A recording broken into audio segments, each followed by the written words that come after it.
first number of months, every social situation that was not with family, that was out in the public, even with friends, was always had the possibility of embarrassment, that I'd have spasms, that I'd blow a condom, that people would be looking at me, that I would be clumsy, that I couldn't handle things, that even, say for example, shaking hands, that it took some extra effort for me to shake people's hands. And that's a place where you want to have a good handshake. I didn't want to look like I was disabled. That people would notice that, and people were, in my view, embarrassed as well, and they didn't know what to say to me. I went one time to a barber that I'd not gone to before because a friend recommended him. And barbers are always very talkative and also get their customers to talk a lot. This guy was very silent, very quiet, and I couldn't figure out quite why, but I thought, well, okay, I got my hair cut and left. Later I talked to my friend, and he had gone to see the barber a few days later. And he said, oh, did my friend come who was in the wheelchair? And he said, yeah, he said he did.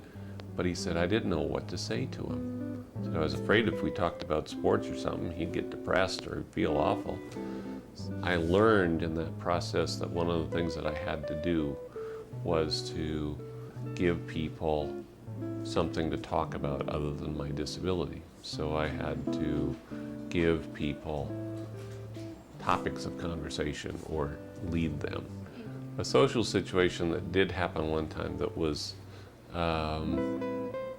something I didn't know what to do with. It was probably a year or so after I was injured, and I was out in the yard, and there was this guy who came along who was, had hired him to do something, or were going to hire him to do something, and he came up to me and said, oh, you're the crippled boy, aren't you?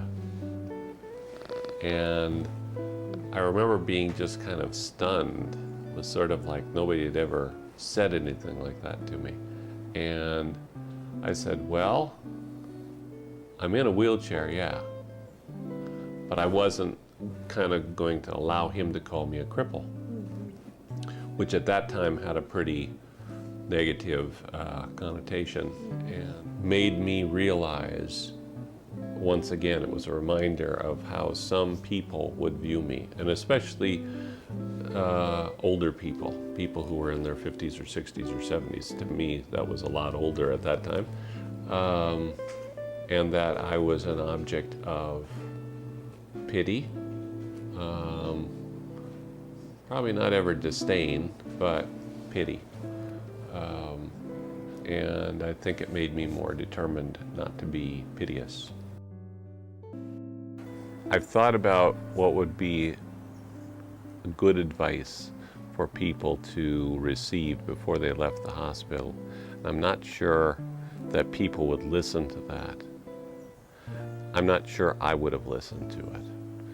And when I think about it now, I think that what I would have liked somebody to tell me is that what I was about to embark on was going to be pretty scary, pretty difficult, and survivable. And that I would run into difficult situations and I'd figure some way through them. That I could learn to help myself, and that I should trust that my family could help me as well. That underneath it all, that I had the ability to cope with the world in a wheelchair.